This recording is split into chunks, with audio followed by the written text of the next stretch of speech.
Within recent months, the Atomic Energy Commission and the Department of Defense have conducted important tests of an experimental device based on the thermonuclear principle, leading to the development of a very large yield weapon. In addition, a proof test was made of a large yield fission weapon. These constituted Operation Ivy. The report of these accomplishments is about to be presented in film form. We will show you new techniques and new scientific developments. We will minimize the portrayal of normal military service support, since you are familiar with this aspect of test operations. As commander of Joint Task Force 132, I invite you to observe Operation Ivy, carried out on our Pacific Proving Ground, Enewetak Atoll.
No.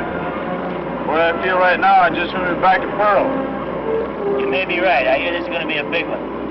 You ain't kidding. We wouldn't be out here in open sea if it wasn't a big one. Captain, we're in position. Recommend reduce speed, sir. Very well, Mr. Adams. Alvin, steady as you go. Steady as you go, sir. All engines ahead 1/3. All engines ahead 1/3, sir. Engine room con ahead 1/3. All engines answer ahead 1/3, sir. Engine room reports making turns for 4 knots, sir. Very well. How are the wind and tide affecting us? As predicted, sir. Good. It's important that we stay within that area so we remain within the television cone. Yes, sir. Welcome aboard the USS Estes. As you may or may not know, the Estes here is the command ship of Joint Task Force 132. We have minutes to go before the first blast, mic shot, of Operation Ivy. 59 minutes now, to be exact. We've been here since daybreak. Left Wetak last night during the early morning hours.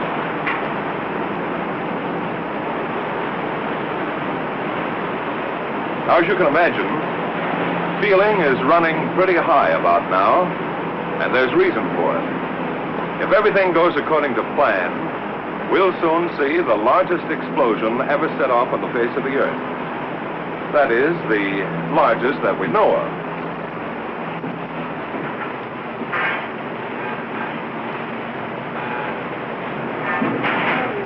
Some 8,000 men will view the event from this point.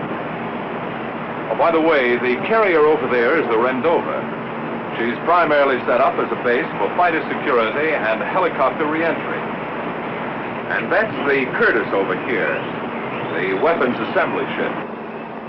In the time between now and HR, I'd like to show you around, if I may, and introduce you to some of the people connected with this operation, and in general, piece together the events which have brought us to this point. To start off, I'd like to show you something over here. You realize there are many miles of ocean between us and Enewetak Atoll. To know what's going on back at the atoll, these antennas are receiving televised signals and are giving our men here a second-by-second account of what's happening on Shot Island. The television receivers are in here, in the control room. Oh, but before going inside, let's take a look at a chart. It may give you a better idea of our location. This is our position. 10 miles south of Enewetak Island, or about 30 miles south of Ugalad, the Shot Island. We must keep a very accurate position here because of the televised signal. It's a very narrow beam, and the ship must stay within that beam. Now, perhaps you're wondering why we're out here in ships. Well, the answer is very simple. It's too dangerous on land. We're expecting a yield of from 4,000 to 10,000 kilotons. That's equal to between 4 and 10 million tons of high explosives. Considering all possible effects from a bang of this size, the best observation point is at sea, on a mobile platform at a known safe distance from 0 point. Okay, let's go inside now.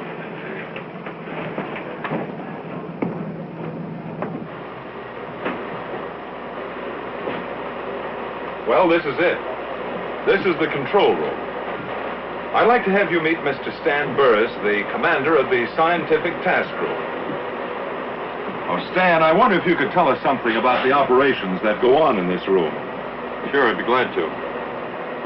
The screens you see in front of you enable us to monitor the timing and firing system and the cryogenic system. The lights indicate that the timing signals are functioning properly. The dials, this collection of dials, indicates that the liquid deuterium is in the proper state for firing. If you will look close, you will see that it is now 55 minutes before H hour.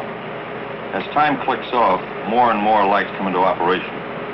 This is the 1 minute light, 30 second, 15, 5, 1 through firing. Since this is a thermonuclear test, we are using a type of hydrogen in a liquid state. It is necessary to keep a close check on the condition of this fuel. The hydrogen is not in the proper state or at the proper level. It would have such a marked effect on the results that there is no point in continuing the experiment, in which case we would postpone the shot. Is there any chance of that so far, Bob?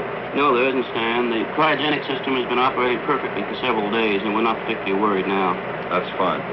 I have here a layout you may be interested in. This diagram will give you a general idea of the whole setup. Data from the sequence timer is piped over to a display panel. Likewise, cryogenics data is piped over to this display panel. This kind of display panel is new to atomic test work because of the large number of remote control and metering problems encountered in this operation.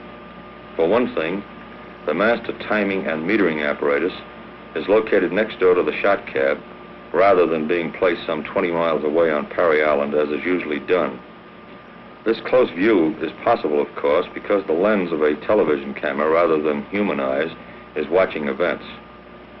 So cryogenics data piped direct from Mike and information from the sequence timer is transmitted from the small building attached to the main cab and is relayed by way of a TV antenna atop a 375-foot tower to the Estes. So that's the flow.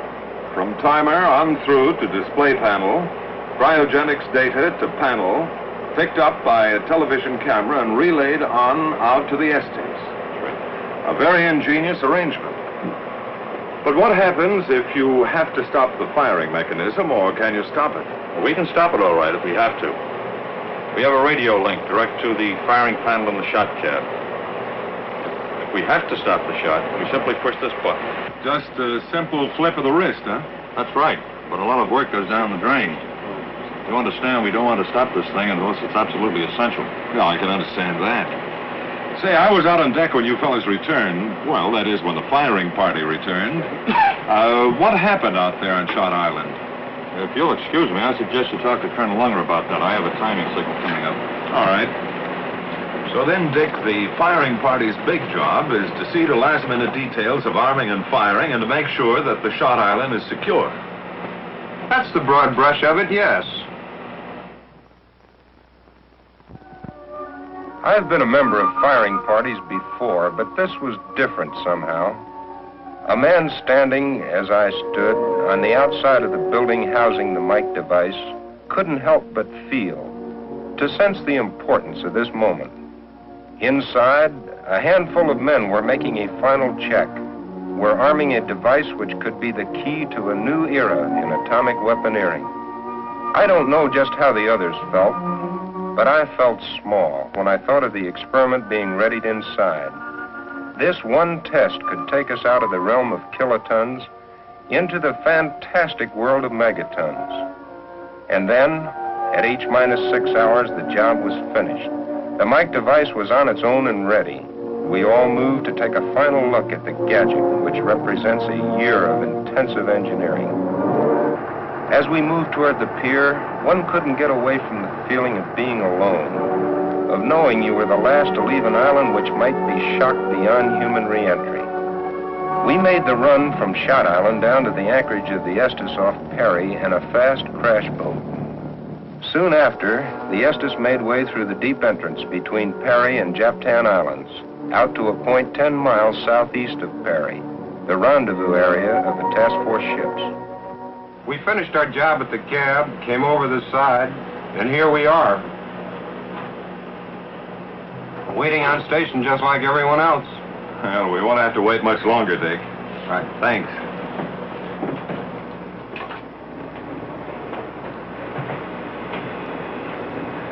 Well, that's part of the story. A small part, actually, of this whole ball of wax. An operation like Ivy has many facets, some large, some small. Behind the present activities on this ship, behind what went on at the atoll itself, whatever preparations had to be made in the States, is the broader story of policy, philosophy, of planning. Now, this deeper story, the background, so to speak, has its roots entwined in the broad international picture, in the larger aspects of the atomic weapons development program, in complex scientific conclusions. Not long ago at Los Alamos, I was talking to Dr. Alvin C. Graves, head of the test division there.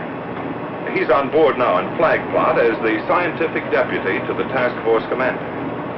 He's one of the men who can tell us about the thinking behind this operation. And we're not really sure of what progress the Russians have made in this business of nuclear research. And so the only safe assumption to make is that they're interested in producing a fission bomb and to use it as some sort of trigger mechanism for a hydrogen bomb. It's obvious we don't want them to have a hydrogen bomb before we do. And so time is urgent. Time is the thing we have to beat. Dr. Graves, the historical side of this operation is particularly important. I wonder if you'd mind speaking right to our camera. Not at all. First, let's go over this business of the hydrogen bomb. Why use hydrogen? Hydrogen permits us to have an inexhaustible source of energy. It's plentiful. We don't have to worry about the critical mass limitation. Second, we can get hydrogen very cheaply. If we can use deuterium, we can distill it from ordinary seawater. We're floating on it right now. That's very interesting, Doctor. But what is deuterium? I was coming to that. First, let's consider ordinary hydrogen, such as is used commercially. An atom of this kind of hydrogen has the simplest nucleus known. It has one proton. But hydrogen exists in two other isotopic forms. Deuterium, which has a neutron in addition to the proton, and tritium, which has two neutrons and one proton. Ordinary hydrogen is not considered a good bomb fuel. And tritium, because of its expense and rarity, can only be used in limited quantities. Well, that's part of the background of Ivy leading up to the present. In 1 minute, it will be H-45 minutes. H-45 minutes. Silent deck for a bit. All right, fine, Doctor. Beginning to get light. Quite a bit. Hi, Jerry. Worried about Mike? Well, it's too late to worry about that now. The Shot Island is about over there? That's right. It's generally north and west of us. For the past half hour, the ship has been headed directly toward the Shot Island, and will continue to do so until shot time. You know, there's one thing I can't quite put together. That's this business of success or failure. I've heard there's a 50% chance of its failing. Now, this low margin of success wasn't true on the other shots, was it? No, it wasn't. Let me try out the Admiral's chair. Sure. Up until this operation, that is, from about 1945 through 1951, the chance of failure has never been more than about 10%. In Crossroads, Sandstone, and Greenhouse, we had great confidence in the operation succeeding. We recognized the change in philosophy, however, when Dr. Bradbury spoke to a group of us at Los Alamos in 1951. Gentlemen, up to now, the laboratory has had sufficient time to compile information and revise weapon design before a field test of a weapon. As of now, the situation has changed. We must take risks. Calculated risks, it is true, but risks nevertheless. According to the presidential directive, we must ascertain if a hydrogen bomb is feasible and do this in the highest possible speed. We must ascertain if such a bomb is feasible, if we can, in 1952. Here is what I think we must do. We must set up a special staff under Dr. Marshall Holloway, reporting directly to my office. He will receive from the theoretical division the theoretical designs of such a system, have them fabricated, and shipped to Enewetak. There, they will be taken by Dr. Graves and J Division and tested. It must be recognized that we're taking great chances, a great gamble, but a gamble, while there's a possibility of failure, nevertheless there's a possibility of great gains. Enewetak will become our theoretical laboratory rather than a proving ground. And that's the way it is today. We're taking a gamble. I see that now. But then the uneasy state of the world puts everything on a gambling basis, I guess. Yes, but not as much of a gamble as you might think. Take that man over there. He and his company have put a great deal of thought into the engineering and design of Mike. Well, see you later. So long, Doctor, and thanks a lot. I couldn't help coming back to the control room for another look. They tell me everything's going along without a hitch. I've been taking a closer look at the cryogenic screens there. You know, there's a lot to this low temperature work. In a good many respects, it's the most outstanding problem of the entire operation. And as soon as Bob Gibney can break away, we'll talk about some of these problems. But this I know. A lot of heads have been scratched trying to figure out some way to work with various gases which have to be brought down to a liquid state. Oh, Bob, I've been browsing through this subject of low-temperature physics. That's quite a subject. It sure is. The general problems connected with very low-temperature operation had been met on the George shot of Greenhouse. The amount of thermonuclear fuel required for Mike's shot is considerable.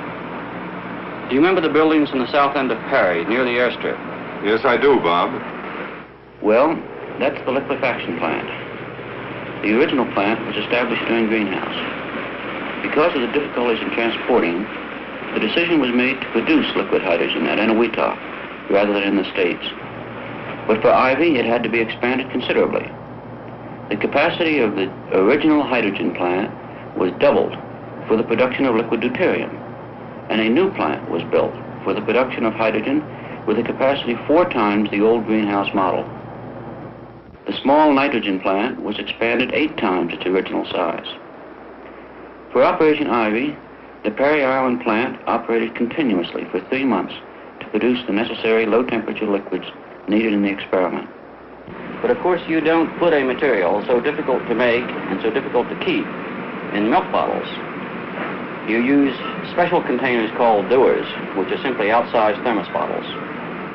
Months ago, these dewars were made in Massachusetts by the Cambridge Corporation and driven out to Boulder, Colorado for testing. Each dewar is mounted on its own truck with its own refrigeration plant and generator. Against the picturesque background of the Flatiron Range of the Colorado Rockies, these dewars were filled with liquid hydrogen at the cryogenics lab of the National Bureau of Standards. This plant, set in an unpopulated area, is the largest source of liquid hydrogen today, and hydrogen is essential for a practical shakedown test. The climax for these dewars came out here at Enewetak when they were actually used for the job intended, transport. Since production of thermonuclear fuels might be needed on future tests at Enewetak, it was thought best to put the liquefaction plant on Parry Island instead of on the Shot Island, where it probably would be destroyed. But this meant a satisfactory means of transporting liquid hydrogen from Parry to the Shot Island. This type of exaggerated thermos bottle mounted on wheels was the answer. A dewar is constructed to isolate the contents of the dewar from the outside temperature, so no heat can leak in. Contained within the boilerplate outer shell is an inner shell made of stainless steel with a vacuum in between. This is the container which holds the liquid hydrogen. A radiation shield made of copper surrounds the bottom half of the inner shell.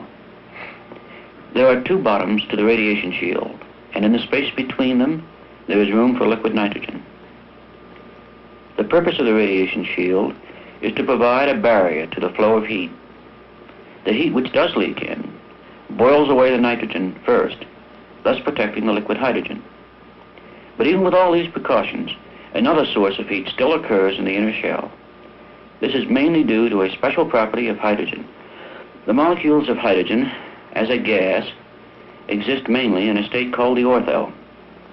At first, when the gas is liquefied, the molecules stay in their original state. However, within a period of some 2 weeks, the molecules rearrange themselves into a state called the para. This is a natural phenomenon which always occurs. In this transfer, heat is given off, actually sufficient heat to boil off 2/3 of the liquid hydrogen.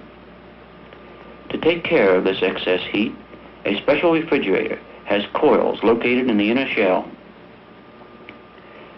The refrigeration plant, which supplies these coils, does a remarkable job, for its coolant approaches absolute zero.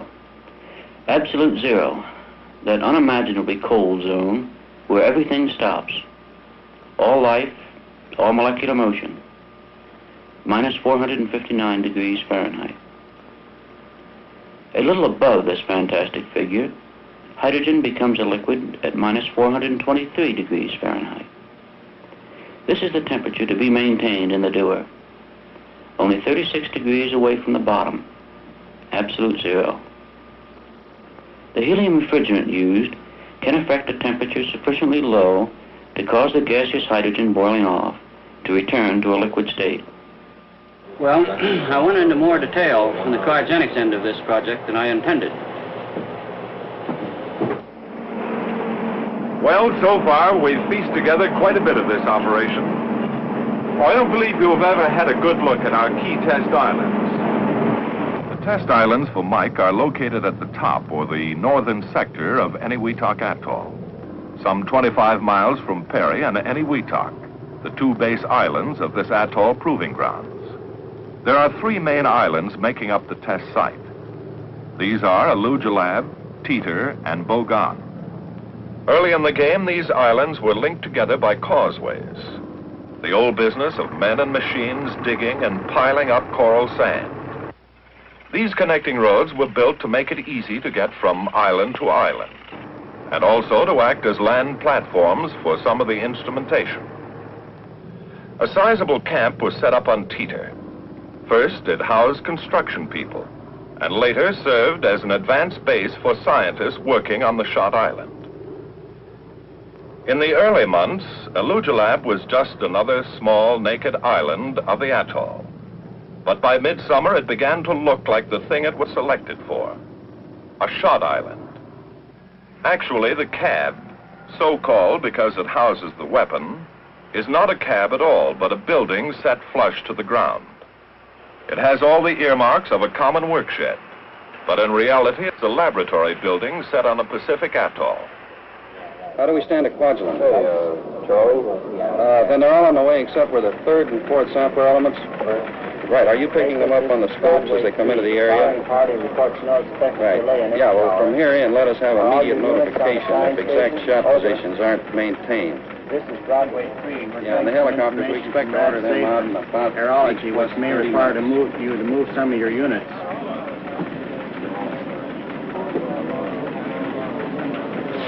This, as you have probably gathered, is joint operations. All atomic test operations in the Pacific so far have been run under a joint task force kind of setup. Operation Ivy is using the same organizational structure as Greenhouse. 4 task groups: Scientific, Army, Navy, and Air Force. Members of these groups are here now, sifting and coordinating the many details of this joint operation and passing key information topsides to the command level. The Army is... Broadway 2, 4K Con has radar contact skunk. The Army is the executive agent on this operation, just as the Air Force was on Greenhouse and the Navy on Crossroads before that. Oh, Colonel. Whether this is J3, let me have your latest recon plane VHF report, over. Will go, out. I've been talking about task force organization. Wish you would add something to help clarify this business of executive agent. Yes, I'll be glad to. First of all, we are organized along very simple, conventional lines. I believe I have a chart which explains it better. The Joint Chiefs of Staff and the Atomic Energy Commission on this level coordinate on the instructions that are to be issued to the task force commander. The Joint Chiefs of Staff control the operation through the executive agent, the Chief of Staff of the Army. The task force commander has operational control of the Air Force, Navy, Army, and scientific task groups. Now, when we were in the United States, the Atomic Energy Commission maintained a control over the scientific personnel at Los Alamos Scientific Laboratory.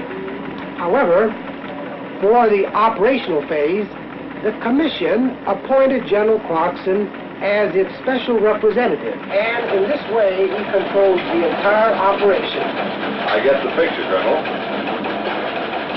Okay, attention, you take this one. What do you feel are the unusual aspects of your operation? Well, we like to believe that Ivy is a milestone in atomic development. I believe that in many ways Ivy is another Trinity, the beginning of something, and we hope the beginning of the H-bomb era. You know, it's been exactly this thought that General Clarkson has had in being so insistent that the task force support elements be emphasized. The fact that all of us must support the scientific people who are doing such important work. I would say that this is the keynote of the operation. Excuse me. While we're here in joint operations, it's a good time to think for a moment of the work of the military task groups. Take the Army, for example. This support group, commanded by Colonel George E. Burrett, provides a variety of services which make it possible to conduct an atomic test such as Ivy at a proving ground outside the continental limits of the United States.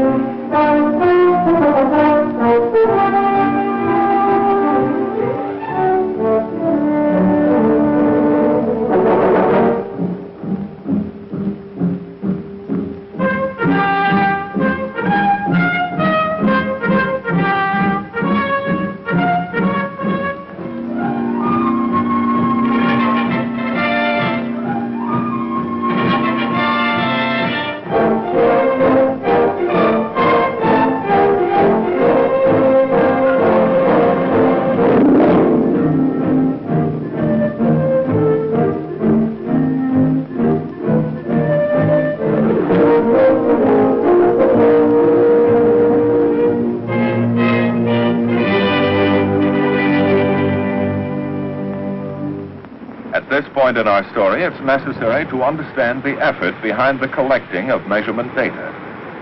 For what good is a test unless we can learn, can profit from the experience? Highly specialized, sometimes costly instruments help scientists bring home this vital data. An outstanding example of such specialization is the use of a helium atmosphere box by the Naval Research Laboratory.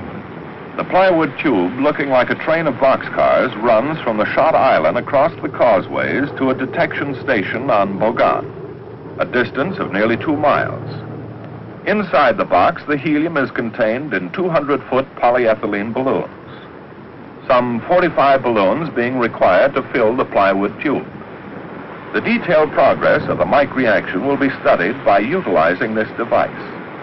The measurement starts in the mic cad with a collimating shield, a large concrete block designed to stop all radiation which might confuse the issue. The setup is a lot like having peepholes in a fence.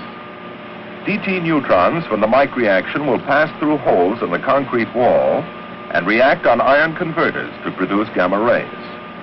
These gammas will then be collimated through the long helium tube or column to the detectors. Helium is being used for a good reason. Gammas traveling through normal air will have a difficult time of it because of the relatively large size of an air molecule. Now the helium molecule is much smaller, and the gammas will have a relatively free path in which to travel, and hence will be 1,000 times more intense at the detectors. This experiment is one example of the kind of unique instrumentation needed for learning the secrets of weapon behavior. In addition to the diagnostic kind of measurement, many studies are being run on the effects expected from a high-order detonation. These projects are being conducted jointly by the AEC and the Department of Defense.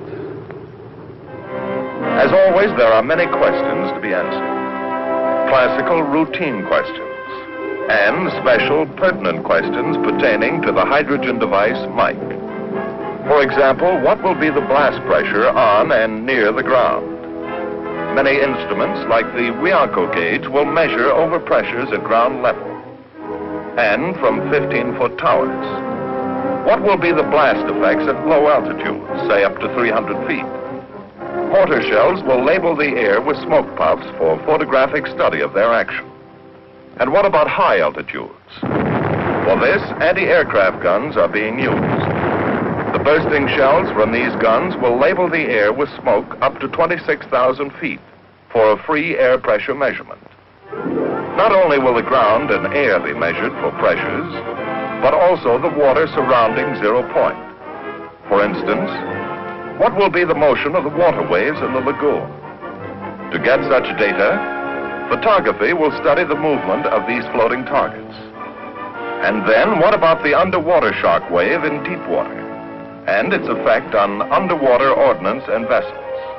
This interesting pressure versus time measurement will be obtained by reading pressure gauges which have been attached to the mooring cables of can buoys. Then there are the questions concerning the direction and magnitude of the wind accompanying the shock wave and the afterwind which follows it. The story of heat or thermal radiation needs continued study. The ever-interesting history of neutrons will be recorded. What amounts of external neutrons are present? And what is their energy distribution? Because of the expected size of the shot, the fallout problem is being extensively analyzed. There are questions on the size of the particles, when they got there, and how hot they are. Rafts placed out in the lagoon constitute one method of collecting this information.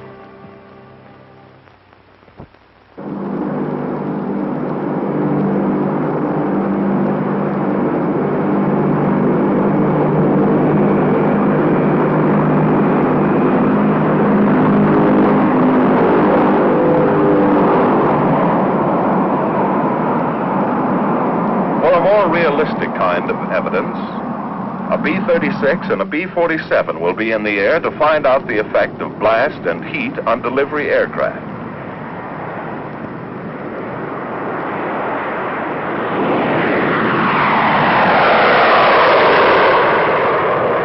These heavily instrumented aircraft should bring back a record which will indicate whether delivery techniques need to be changed for very high-yield weapons. Well, you could go on and on about the experimental projects being run on this operation, but in so doing, you run up against the same old problem. Each project is so specialized that it becomes a study in itself. So we have given but an impression of the 60-odd experimental projects being run on Ivy. Latest word from the control room is that everything's going according to Hoyle. Is the hydrogen level holding? Right, just as calculated. She's holding. She's holding. Isn't that what you're thinking, Crone? It wasn't too long ago, 50 days to be exact, when you stood on the beach and watched Mike arrive in crates. A thing then dismembered, a sleeping giant, a robot taken apart for the long trip across 4,500 miles of lonely ocean. And then it was home. Here in a building more like a laboratory than a workshop, it would be assembled for the last time. As you looked at the mass of crates and boxes, you couldn't help but wonder, could you, whether there would be time to make order out of this chaos. When you remember back, items moved into place like notations in a diary. Yes, for you, Crone, the days of preparation fly in kaleidoscopic fashion across your mind. Days now in the past, just as Mike itself will soon be in the past. 3, 2, 1, act. H minus 5 minutes. H minus 5 minutes. The shock wave will not arrive for several minutes after 0 time. Keep firm footing until after the wave passes. Our latest obtained wind sounding. You've been here before, flag plot. Shows distinct. That's General Clarkson, the task force commander, and General Walk, chief of staff. The scientific deputy, Dr. Graves, you've already met. Captain Paul is deputy for naval operations, and General Wise deputy for the Air Force. As you've gathered, a weather briefing is taking place. I should say another weather briefing. You've probably heard many times before how important the weather picture is in an atomic test operation. Weather can make or break a test shot. That's why you want to know up to the last moment just how you stand with the elements. The problem this time is especially acute because this entire area of the Pacific is subject to radiological fallout. And this area is inhabited by some 20,000 people, plus, of course, the ships of this task force. That's why the RadSafe officer works hand in glove with the weather officer. Oh, by the way, to help you understand this problem, these weathermen are covering an area larger than the United States with 10 weather aircraft and 11 fixed weather stations. To put it mildly, that's quite a territory to cover. Let's listen in, shall we? This is a plot of the latest winds received from Enewetak, showing that in the lower levels to 20,000 feet, we have a typical trade situation, followed by southerlies aloft, by westerlies above that, which extend clear up to 85,000 feet. This is just about as good as we can expect. This picture, in addition to the total weather consideration, indicates that all of the weather factors are favorable for our scheduled event. That's all I have, sir. Any chance of showers? Not within the next 48 hours over the entire Marshalls. How about cloud cover? A few cumulus move in, but if we go off on schedule, nothing to bother the operation. Are you satisfied from the radiological standpoint, Commander Manor? Yes, sir. The situation is ideal since the entire fallout pattern is to the north of the inhabited islands. Thank you, gentlemen. The time is now H minus 2 minutes. Okay, I'll check with staff. Minus 2 minutes. One quick question, Dr. Graves. Well, it'll have to be quick. We haven't much time. I see. How soon after the shot will you know how big Mike went at? We will get rough estimates, like from the bang meter, a few minutes after the shot. See you later. Right. Why, sir? You have a grandstand seat here to one of the most momentous events in the history of science. In less than a minute, you will see the most powerful explosion ever witnessed by human eyes. The blast will come out of the horizon just about there. And this is the significance of the moment. This is the first full-scale test of a hydrogen device. If the reaction goes, we're in the thermonuclear era. For the sake of all of us, and for the sake of our country, I know that you join me in wishing this expedition well. It is now 30 seconds to 0 time. Put on goggles or turn away. Do not remove goggles or face burst until 10 seconds after the first light.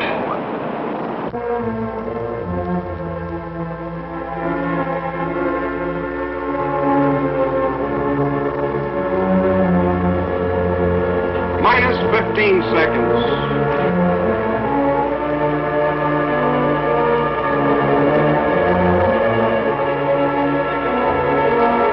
Minus 10 seconds. 9er, 8, 7, 6, 5er, 4, 3.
The cloud is still rising. 70,000 feet now, if the last estimate I heard is true. And up there at this moment is about 45,000 are the sampler aircraft. F-84Gs, manned jet fighters, are being used exclusively on this operation. Experience has proven that manned aircraft are just as efficient and much less costly to put in the air than are drones for sample collecting. Jets were selected because they can operate at high altitude.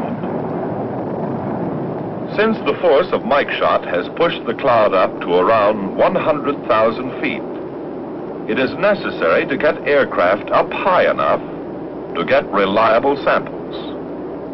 Even at that, they're scraping the bottom of the barrel, so to speak.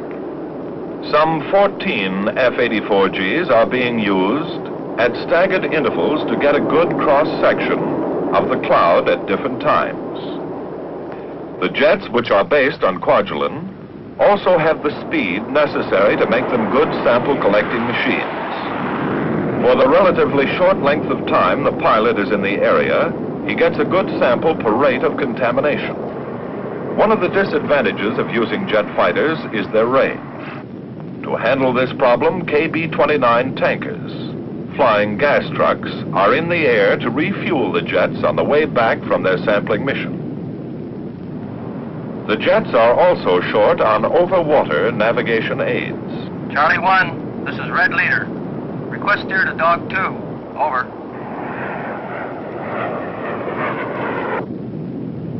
Red Leader, this is Charlie 1. Steer 310. A B-29 control aircraft gives the samplers headings and rendezvous points and generally orientates them in this remote region of the Pacific. The control aircraft is fully equipped with radar and communications, and in essence performs all the functions normally thought of as being controlled from a ground air operations center. A B-36 is also in the air as another kind of control ship, like a football coach running the game from the sidelines. A scientific controller watches the formation of the cloud and directs the samplers in for their runs. When a sampler aircraft has obtained its allotment of contamination, it has done its job and returns to Kwaj. That's part of the air story going on right now. Other aircraft are getting ready to track the cloud and also to collect samples for long-range detection studies. Dr. Graves?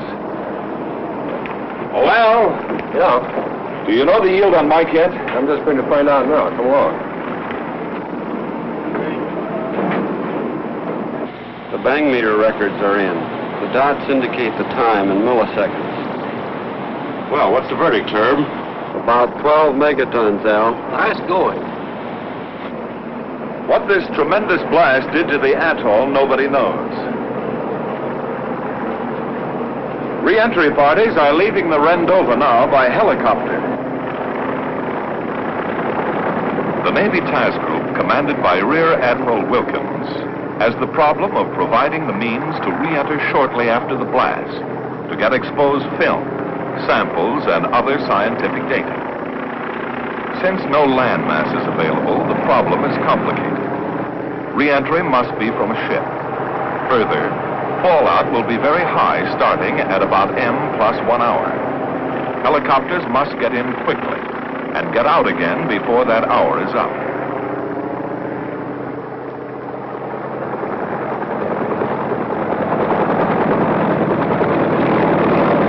One survey group is leaving here from the Estes. I can't go along, but you can, and see for yourselves, through the eyes of the camera, what has happened back on the atoll.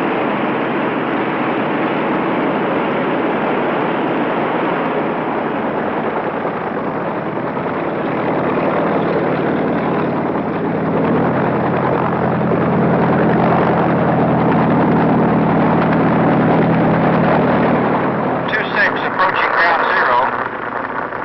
Coming up on Bogon.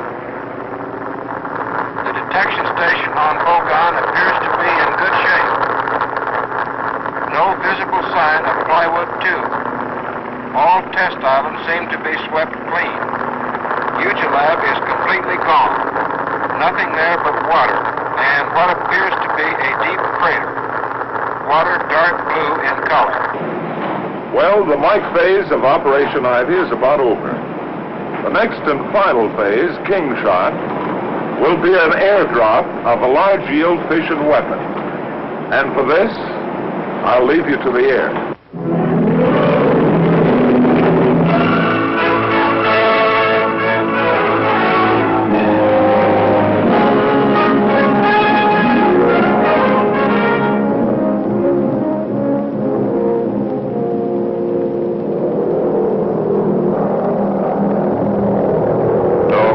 Destiny Control. Leveling out at 8,500 feet for IFI.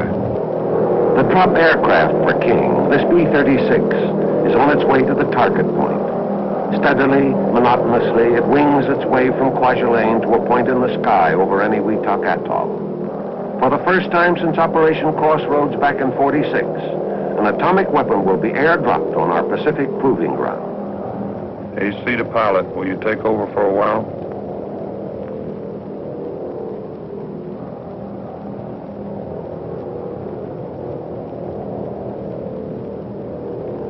And you, Colonel, what are you thinking as you relax for a moment from the controls of this strategic bomber? This bomber whose cockpit now resembles a closed room, curtained off from possible dangerous effects of heat and light. Are you thinking of the mission, or of Kwajalein, or perhaps of home? Home, you certainly can't call Kwajalein home, even though it now looks like an extension of the Carswell Air Force Base. Talk about crowded. In addition to the normal complement of the island, Kwaja's been the major base for our Air Force ever since this operation began. This small atoll island is the jumping-off spot for the air group, commanded by Brigadier General F.E. Glansberg.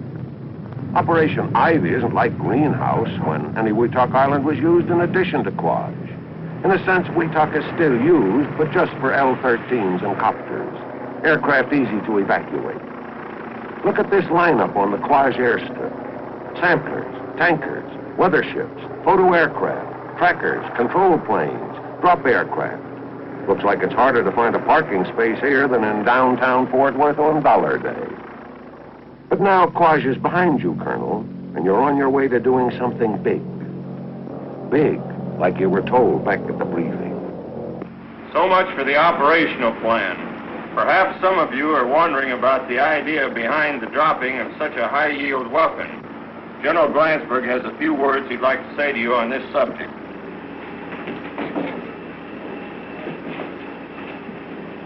The Department of Defense has indicated that certain targets may require a bomb of such yield as the one you will be carrying tomorrow. And it's your job to put it down the pickle barrel so that they can do a decent job of proof testing it. One other thing, there's been a lot of talk about why we selected the B-36 to do this job. The reason the B-36 was selected is because it has metal control surfaces. There is still some argument as to what will happen from thermal radiation on fabric surfaces. So now you know you will have a heat problem. AC to Weaponeer. How's the IFI coming along? Weaponeer to aircraft commander. IFI proceeding satisfactorily. As you carefully check off each item of the in-flight insertion, Captain, you can tell that the preparation of the King weapon is moving along on schedule. But not too long ago, this weapon did not exist. To get King ready for Ivy, the weapon was being worked on in the States almost up to the last minute. So the weapon, minus the nuclear component, was ferried out to Quaj by a C-124. In the meantime, after the Mike shot, the Curtis sailed to Kwajalein. Assembly people from this ship work in conjunction with Sandia in preparing King for the airdrop. Following normal safety measures, the nuclear components of King arrived from the States in a separate aircraft. And now this super-fission weapon, completed, ready, is taken from its shipborne assembly shop and moved under the cavernous belly of the waiting B-36. As the B-36 moves on its way to the target, the weather situation suddenly changes and becomes unsuitable for the test.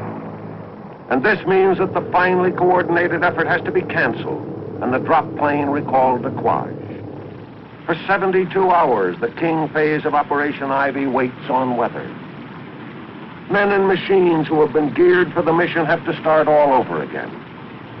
Finally, shortly after dawn on November 16th, the go-ahead is given. This time there will be no turning back. This time, King is on its way to the proof test for which it was created. Weaponeer to aircraft commander. IFI completed. AC to engineer. Set climb power. And so the King bomber climbs into the thin air of the stratosphere and levels off at 40,000 feet, its bombing altitude. Here the radar operator, or bombardier if you will, guides the aircraft to that four-dimensional yet imaginary spot so necessary for pinpoint accuracy. Radar to AC, approaching target area. The radar operator positions the aircraft in space with a movement of his hand, continuously running a cross-check between the radar bomb sight and the visual system, back and forth, first peering into one scope and then into the other.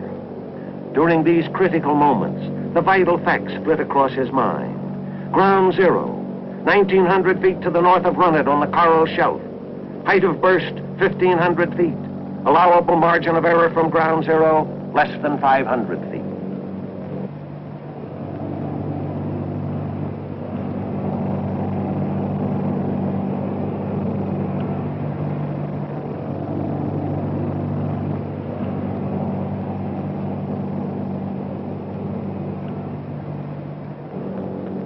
Zero. In the 56 seconds it takes the bomb to fall, the men of Operation Ivy wait on Parry and Enewetak Islands. Unlike the Mike phase of the operation, the King phase will be observed from land. The bomb is now at 8,500 feet, at 6,500 feet, at 4,500 feet, at 2,500 feet, approaching 1,500 feet.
what about Mike? Let us now go back and examine the evidence and point up the statistical highlights of that device. Remember those final last seconds? 5, 4, 3, 2, 1, T0. To the skyline of New York, this means that with the Empire State Building as 0 point, the Mike fireball would extend downtown to Washington Square and uptown to Central Park. In other words, the fireball alone. The tremendous upsurge of air from the detonation rapidly pushes up the Mike cloud. Again, nothing of this height and width has ever before been witnessed. If the picture is stopped at this point in the cloud's growth, the height of the cloud is approximately 40,000 feet. This means that 32 Empire State Buildings at 1,250 feet per building could be piled one on top the other before they would attain the cloud's height at this time, roughly 2 minutes after 0. Some 10 minutes later, the cloud approaches its maximum. At this time, the mushroom portion of the cloud has pushed up to around 10 miles and spreads out along the base of the stratosphere to a width of about 100 miles, while the stem itself is pushed upward deep into the stratosphere to a height of about 25 miles. Later figures put the Mike yield at around 10 megatons, or 10,000 kilotons. This means there was more energy released in this one shot, roughly 10 times more than in all previous atomic blasts combined, including probably those of Russian origin. Or to put it another way, 4 times more power in this one shot than from all the high explosives dropped by the entire Anglo-American Air Force on Germany and the occupied countries during the last war. The results of this tremendous power can be shown at the atoll. Here is an aerial photo of the test area of the atoll before the blast. And here is the same area after the blast, showing the crater caused by Mike. The outlined island in the center is former Illugelab, the 0 island. Sections of the islands on either side have been chopped off. The crater is roughly a mile in diameter. When it is illustrated that some 14 Pentagon buildings could be comfortably accommodated in this hole, the size of the Mike crater becomes more real. In profile, the crater gradually slopes down to a maximum depth of some 175 feet, or equivalent to the height of a 17-story building. The lateral destructive effects are the greatest yet observed from a single explosive device. Without getting into the areas of target evaluation or secondary effects, it can be safely assumed that there was complete annihilation within a radius of 3 miles, or out to and including all of Enjabie, that there was severe to moderate damage out to 7 miles or down to Rujoro, and that light damage extended as far as 10 miles or down to Runnock. Relating this area of damage to a city like Washington, D.C. would present a picture something like this. With the capital as 0 point, there would be complete annihilation west to Arlington Cemetery, east to the Anacostia River, north to the Soldiers' Home, and south to Bowling Field.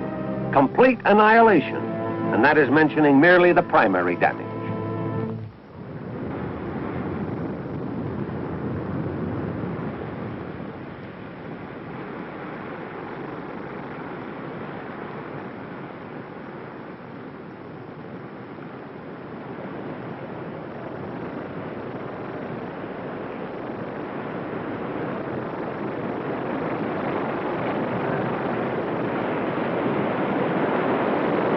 Well, it's all over.